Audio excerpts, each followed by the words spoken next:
नमस्कार मित्रों, सभी का हमारे यूट्यूब चैनल विद्यापथ अकादमी पर हार्दिक स्वागत है, अभिनंदन है। जी एंड मोस्ट वेलकम। और हम विद्यार्थी जो आपके सामने कर रहे थे, वर्ण विचार का अपना टॉपिक चल रहा था। हम क्या कर रहे थे? वर्ण विचार कर रहे थे। तो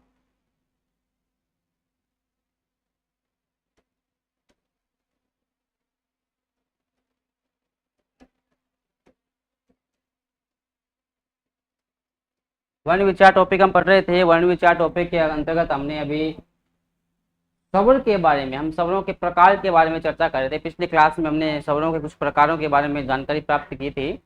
तो आज हम उसी कड़ी में स्वर का नेक्स्ट जो प्रकार है, स्वर के प्रकार के बारे में बात कर रहे थे। हम बात करते हैं नेक्स्ट कड़ी में जीवा की सक्रियता के आधार पर स्वरों के भेद, है ना। जीवा की, देखो हमने पहले औष्ठाकृति के आधार पर शब्दों के भेदों की बात कर ली थी, है ना। आपको पता होगा वृत्तामुखी और अवृत्तामुखी की हमने बात की थी। अब हम कर रहे हैं हमारी जो जीवा होती है ना, जीवा की सक्रियता के आधार पर हम शब्दों के भेद करेंगे, है ना। जीवा की सक्रियता के आधार पर शब्दों के भेद होता क्या है मित्रों? जीवा की सक्रियता के आधार पर शब्दों के भेद होते हैं। वो कितने होते हैं? तीन होते हैं। कितने होते हैं भाई? तीन होते हैं। अपने जीव है, ये जीवा के तीन भाग है, यानी आगे का भाग होता है जीवा का, एक मध्य का भाग होता है जीवा का, एक होता है पश्च का भाग, अंत में जो गले के यहाँ होता है ना वो। इन तीनों भागों के हिसाब से जीवा के अकॉर्डिंग हमने शब्दों के तीन भेद किए हैं। तो पहला पार्ट है इसका अग्रभाग। कौन सा है? अग्रभाग, यानी वो स्वर जो जीवा के अगले हिस्से से उच्चारित किए जाते हैं, जिनका उच्चारण जीवा का अगला भाग जो ना पहला शुरुआत का भाग है उस भाग से होता है, उन्हें हम क्या कहते हैं? अग्र स्वर कहते हैं। क्या कहते हैं भाई? अग्र स्वर, यानी जीवा के आगे का जो पहला, सबसे पहला है ना, जीवा के आगे के भाग से उच्चारण होता है। जीवा के आगे के भाग से उच्चारण होता है, वे क्या होते हैं भाई? अग्र स्वर कहलाते हैं। क्या कहलाते हैं? अग्र स्वर कहलाते हैं।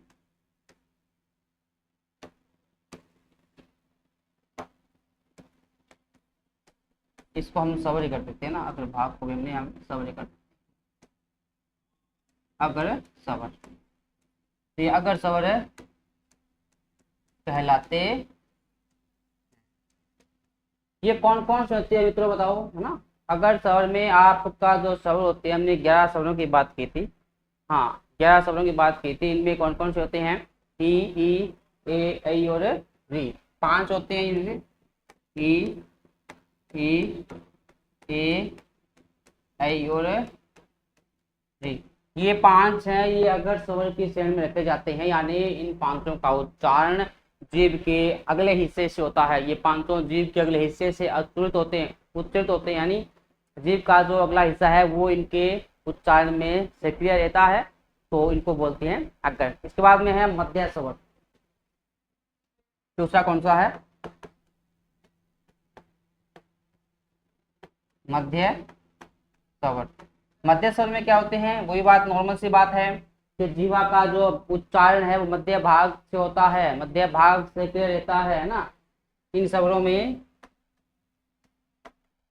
इन स्वरों के उच्चारण में, इन नहीं जिन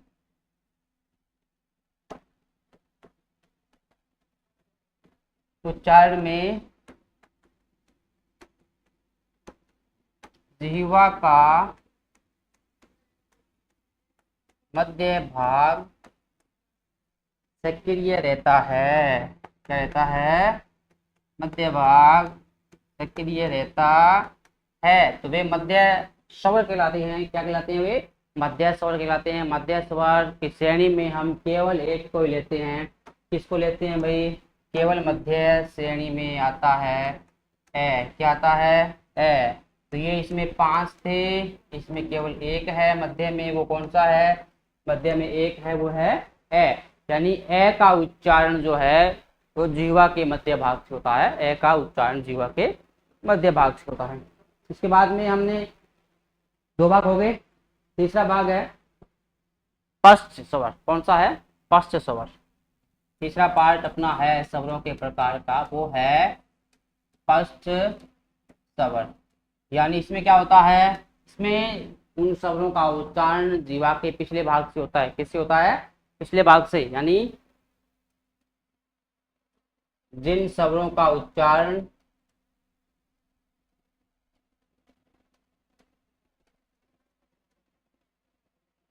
जीवा के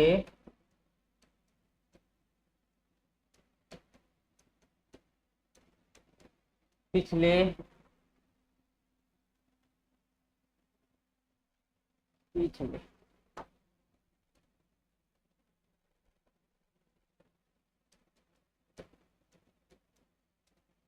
पिछले भाग से होता है।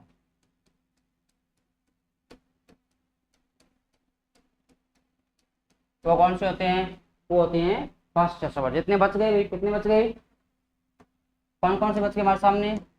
आ बच गया, है ना, ऊ बच गया, ऊ बच गया, और ओ बच गया, और क्या बचा है? आऊ बच गया, और एक वो हम जो रहित स्वर बोलते हैं, है ना, इसको क्या बोलते हैं? रहित रहित स्वर बोलते हैं। ये फर्स्ट भाग था जीवा का, है ना। ये तीनों भेद हमने जीवा के कर लिए। 3 भेद हैं जीवा की सक्रियता के आधार पर। तो इन तीनों के बारे में हमने चर्चा कर ली है। और नेक्स्ट हम करने जा रहे हैं मुखाकृति के आधार पर स्वरों का भेद। किसके आधार पर स्वरों का भेद? मुखाकृति के आधार पर स्वरों का भेद। नेक्स्ट अपना पार्ट है, यानी जो मुख की आकृति है, मुख कितना खुल रहा है स्वरों में, आधा खुल रहा है, पूरा खुल रहा है ना, वो होती है मुखाकृति। क्या होती है? मुखाकृति। नेक्स्ट अपना भाग है मुखाकृति के आधार पर स्वरों के भेद। ये होती हैं 4 प्रकार। कितने होते हैं ये? 4 प्रकार के होते हैं, है ना। इसमें पहला होता है अर्ध संवृत, या हम यूं कहें संवृत कह सकते हैं हम।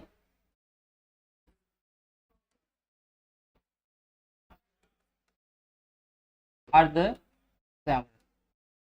इसमें क्या होता है भाई? इसमें उच्चारण करते समय जो मुख होता है वो लगभग बंद सा ही रहता है। क्या रहता है? बंद सा ही रहता है। बंद सा इसमें रहता है, तो ये संवृत करना था। पहला भाग है अपना संवृत। क्या है पहला भाग? संवृत है। यानी इसमें क्या होता है? मुख लगभग क्या रहता है? अपना बंद सा ही रहता है। संवृत का अर्थ होता है बंद। क्या होता है भाई? अर्थ होता है बंद। तो यहाँ पर क्या होता है? ये वे स्वर है जिनका उच्चारण करते समय मुख प्राय क्या रहता है? बंद सा रहता है। संवृत में वो होते हैं वे स्वर जिनका उच्चारण करते समय मुख लगभग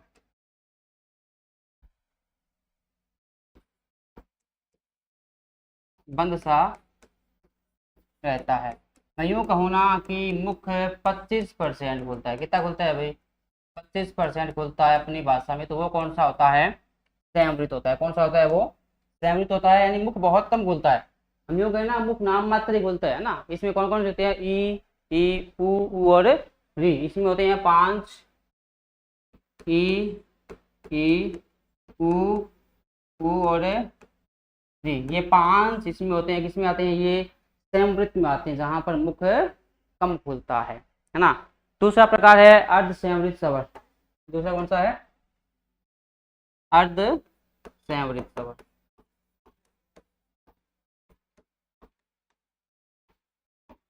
अर्ध संवृत्त स्वर, यहाँ म्यू माने कि वे स्वर जिनके उच्चारण में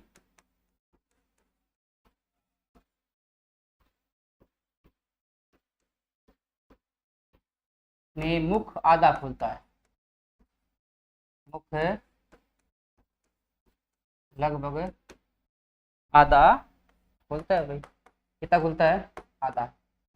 यानी मैं सीधी सीधी बात करूं तो 50% मुख खुलता है। कितना खुलता है मित्रों, 50% मुख खुलता है। अब ये है अर्धसंवृत, यानी इसमें वो स्वर आएंगे जिनके उच्चारण में मुख आधा खुलेगा आधा बंद रहेगा ना, तो वो कौन से होते हैं, अर्धसंवृत होते हैं। आधा बंद मान लो आधा खुला मान लो, बात तो एक ही है ना। तो इसमें क्या आएंगे, दो है। इसमें कौन कौन से है, दो, ए और ओ। कौन कौन से है, ए और ओ, ये दो इसमें शामिल किए जाते हैं, किसमें, अर्धसंवृत में। ये दो प्रकार थे मुखाकृति के आधार पर। हमने कुल बात की है कि 4 प्रकार होते हैं, है ना। तो ये नेक्स्ट तीसरा प्रकार इसका ये है, तीसरा प्रकार है विव्रत। क्या है, विव्रत। विव्रत क्या होता है, विवृत का मतलब होता है खुलना, यानी पूरा खुलना। विवृत में दो आते हैं, क्या होता है, इसका अर्थ क्या होता है, खुलना। यानी विवृत में वे स्वर हैं जिनके उच्चारण में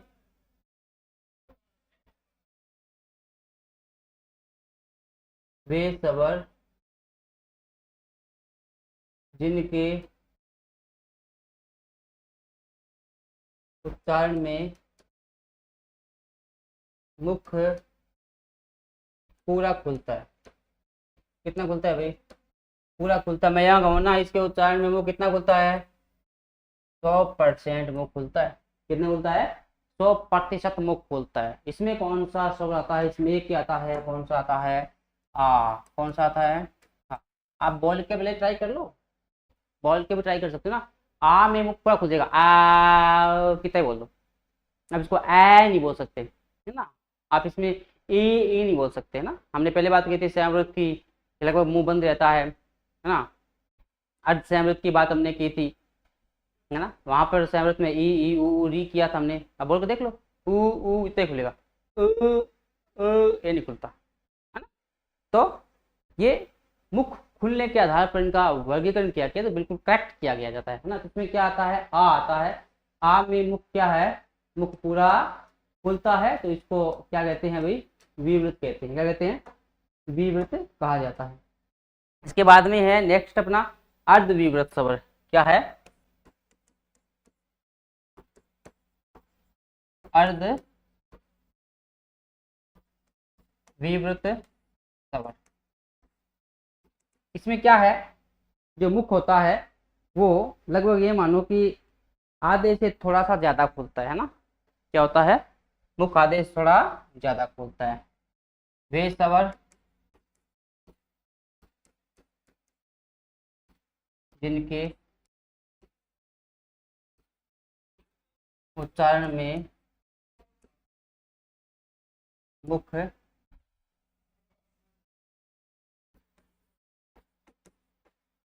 आधे से थोड़ा ज्यादा खुलता है। एक हम आइडिया माने ना, तो मैं यहाँ कहूँ 70 से 75% मुख खुलता है ना।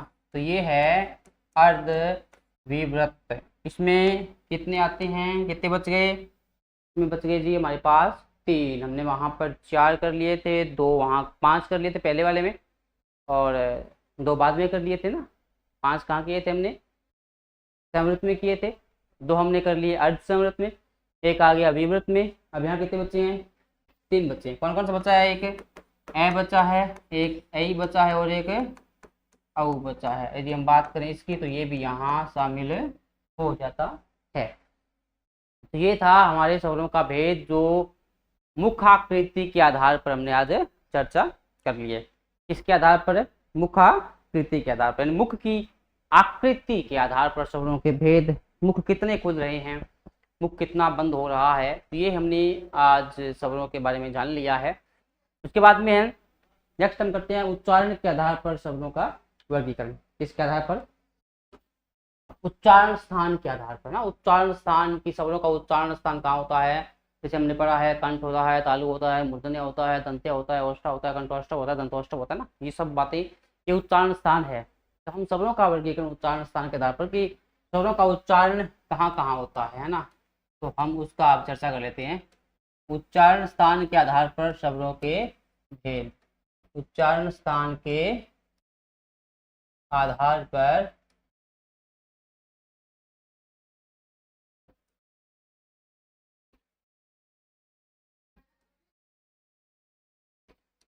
शब्दों के भेद। उच्चारण स्थान के आधार पर शब्दों के भेद। उच्चारण स्थान मतलब कहाँ से बोला जाता है ना। तो इसके एक प्रकार से 4 हम प्रकार मानते हैं, लेकिन कुछ अलग भी कंठोष्ठों में भी आते हैं और संयुक्त वर्ण होते हैं। संयुक्त स्वर हैं वो संयुक्त रूप से उच्चारण स्थान पर प्रयुक्त होते हैं, और जो स्वतंत्र है या जो सहजातीय है शब्दों के मेल से मिलके बनी होती है, वो क्या है?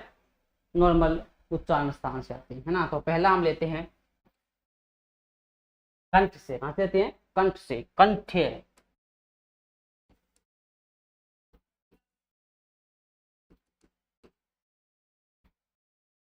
कंठे शब्द।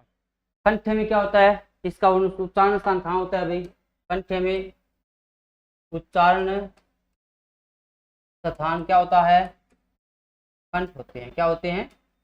कंठ होते हैं। यानी इनका उच्चारण कहाँ से होता है? कंठों से होता है ना। कहाँ से होता है? कंठों से। तो इसमें 2 होते हैं भाई, ए और आ। यानी ए और आ 2 ऐसे स्वर हैं जिनका उच्चारण कहाँ से होता है? इनका उच्चारण कंठ से होता है। कहाँ से होता है मित्रों? कंठ से होता है। ए और आ का उच्चारण कहाँ से होता है? कंठों से होता है। ए आ, आप बोल के देख लीजिएगा भले। ए और आ, ए आ का उच्चारण कहाँ होता है? हाँ, कंठों से होता है। ठीक है। इसके बाद में दूसरा हम लेते हैं प्रकार, वो है तालु। कौन सा है? तालु। तालु बोलते हैं हम तालव्य। क्या बोलते हैं? तालव्य। और तालव्य में उच्चारण स्थान कहाँ होता है? तालव्य का उच्चारण स्थान होता है तालु होता है भाई। कौन सा होता है उच्चारण स्थान? तालु होता है ना। तो उच्चारण स्थान तालु होता है इसका, तालव्य का, है ना। इसमें 4 प्रकार के स्वर आते हैं। कितने प्रकार के स्वर आते हैं इसमें? 4 प्रकार के स्वर आते हैं तालव्य में। कौन कौन से होते हैं वो होते हैं मित्रों ई 2 ही आते हैं भाई। ए और ये एक प्रकार से हम कहें कि कंठ तालव्य में आते हैं ना। ए और ये कंठ और तालव्य का दोनों का है, 2 ही आते हैं इसमें, ई और ई आते हैं। ठीक है। इसमें 2 आते हैं। इनका उच्चारण स्थान कहाँ होता है? इनका उच्चारण स्थान है तालु। क्या है उसका उच्चारण स्थान? तालु है। नंबर 3 आता है मूर्धन्य। क्या आता है नंबर 3? मूर्धन्य होता है। मूर्धन्य। नंबर 3 क्या होता है? मूर्धन्य। मूर्धन्य का उच्चारण स्थान कहाँ होता है भाई? मूर्धा, यानी मुख के सबसे ऊपर का ठोस भाग होता है यहाँ। हाँ, तालु और दांतों के बीच में जो जीभ है ना मूर्धन्य में, टैट है, ये जीभ उल्टी होकर के यहाँ टकराती है। कहाँ टकराती है? यहाँ ऊपर टकराती है। इसे बोलते हैं मूर्धन्य। तो इसका उच्चारण स्थान है मूर्धा। क्या है? मूर्धा। इनका उच्चारण स्थान है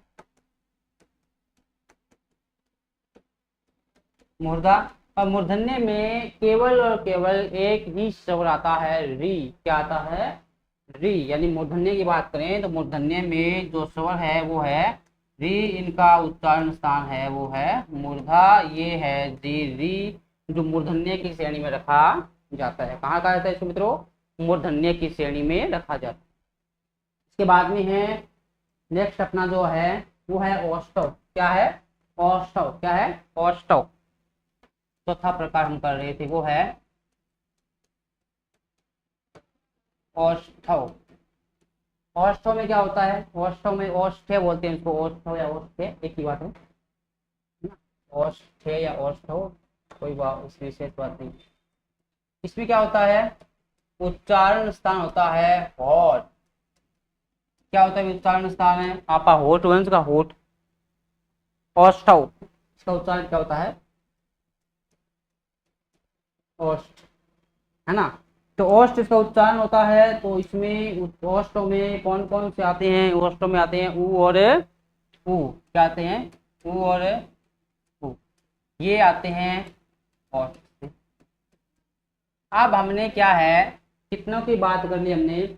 हमने 2, 4, 6 और 7 की बात कर ली। कितनों की बात कर ली हमने? 7 स्वरों की बात कर ली। मैंने कहा था आपको कि जो सहजातीय मेल से बने हैं, सहजातीय मेल से दीर्घ स्वर बने हैं ना। कौन से बने हैं? दीर्घ स्वर बने थे। और एक थे मूल स्वर। कौन से थे भाई? मूल स्वर। ये दीर्घ स्वर मूल स्वर हमने बात कर ली कि कहाँ का इनका उच्चारण होता है। इनका उच्चारण कंठों से होता है, तालु से होता है, मूर्धन्य से होता है और औष्ठव से होता है। अब बच गए जो संयुक्त है वो। अब यहाँ आपको ये बात समझनी है कि संयुक्त बच गए, वो संयुक्त में क्या क्या होगा। जैसे मान लो आपने यहाँ पर हमने कर लिया कि हमारे पास ए बचा, ए ही बचा, ओ बच गया और औ बच गया। अब आप बताओ कि ये किससे बना था? हमने बनाया था ए प्लस ई से बनाया था। इसको हमने ए प्लस ए से बनाया था। इसको हमने ए प्लस ऊ से बनाया था। इसको हमने ए प्लस ओ से बनाया था।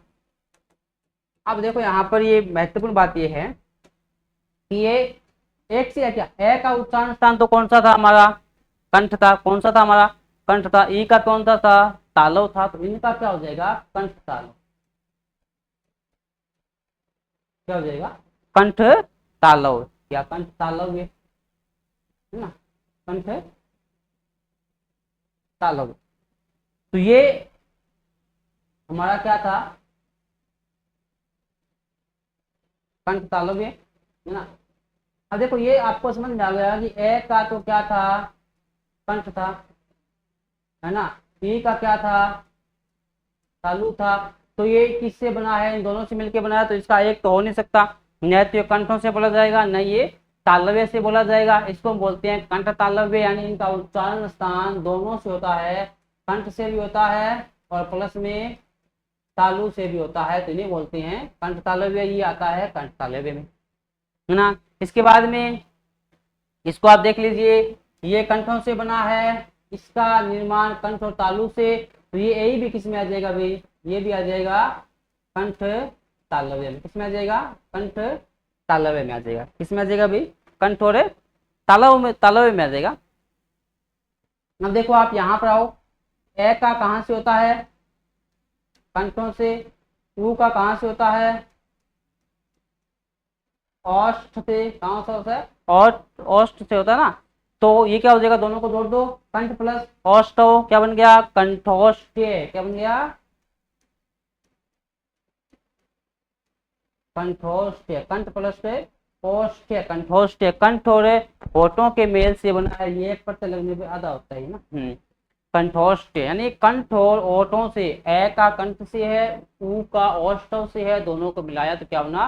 कंठोष्ठ्य स्वर बना। तो ये जो ऊ और ए से मिलके बना है, जो हम बोलते हैं ये और ये ओ औ दोनों क्या है?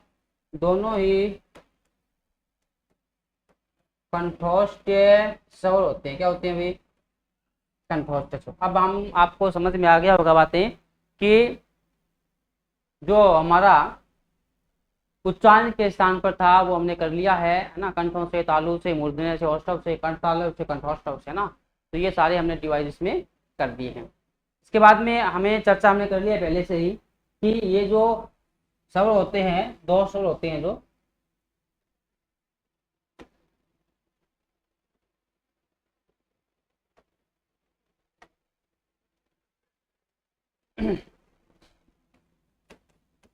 अंग और ये ए,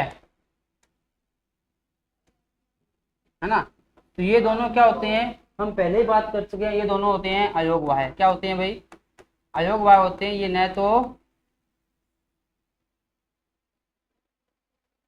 अयोगवाह्य होते हैं, ये न तो आते हैं स्वरों में और न आते हैं व्यंजन में। तो इनको हमने पहले ही हमने कर लिया था, ये अयोगवाह्य होते हैं क्योंकि इनका उच्चारण ए के बिना संभव नहीं है। ठीक है। उसके बाद में कुछ शब्द ऐसे होते हैं जिनका उच्चारण मुख के साथ साथ नासिका द्वारा होता है, उन्हें बोलते हैं अनुनासिक। क्या बोलते हैं भाई, अनुनासिक बोलते हैं। क्या बोलते हैं,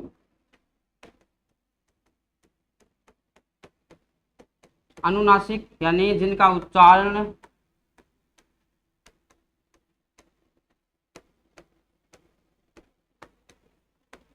मुख के साथ साथ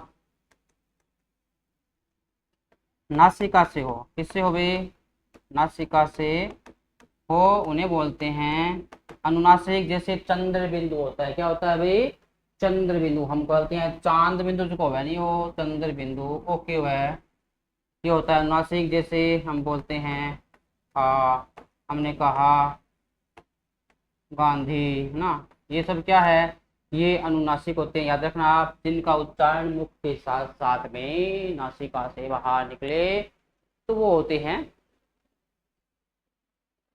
अनुनासिक। ठीक है। तो ये था हमारा स्वरों का भेद। हम कल व्यंजन पर चर्चा करेंगे, है ना। आज इतना ही, आज की वीडियो में इतना ही रहेगा, अभी थोड़ा समय अभाव है, तो आज इतना ही। और आपको फिर बता दूं, मैं शिक्षण वीडियो के लिए हमारी जो बुक आती है ज्ञान स्वरूप एप्लीकेशन, उसको आप अवश्य खरीदें। और यूट्यूब आप देख ही रहे हैं, चैनल को सब्सक्राइब करें, है ना, सब्सक्राइब करें, बेल आइकन को प्रेस करें और अपने मित्रों तक शेयर जरूर करें ना। एक शेयर आपका पता नहीं किस मित्र के बारे में, किस मित्र को क्लास की जानकारी से प्रश्न आएगा तो उसका सही हो जाएगा, तो क्या उसका पता चेंज हो जाए। तो आप सबके साथ शेयर करें और आगे से आगे बताएं। विद्यापत अकेडमी चैनल है हमारा, उसको सब्सक्राइब करें। और टेलीग्राम पर है विद्यापत अकेडमी, है ना, टेलीग्राम पर भी क्या है, विद्यापत अकेडमी के नाम से है, उसको भी आप ज्वाइन करें। वहाँ आपको बहुत सारी जानकारियाँ मिलती है, बहुत सारी PDF मिलती है, बहुत पढ़ने का मैटर मिलता है। तो इसकी PPT यहाँ पर आपको मिल जाएगी, इसकी PPT है वो यहाँ पर मिल जाएगी, विद्यापत अकेडमी टेलीग्राम पर मिलेगी। डिस्क्रिप्शन में इसका लिंक दे दिया जाता है, तो आप डिस्क्रिप्शन के लिंक पर जाकर टेलीग्राम को ज्वाइन कीजिए। और आज के लिए इतना ही, है ना मित्रों, धन्यवाद। लेकिन हमारे साथ बने रहना लगातार, अनवर्थ हम आपके साथ बने रहेंगे, लगातार क्लासें लेते रहेंगे। जय हिंद, जय भारत।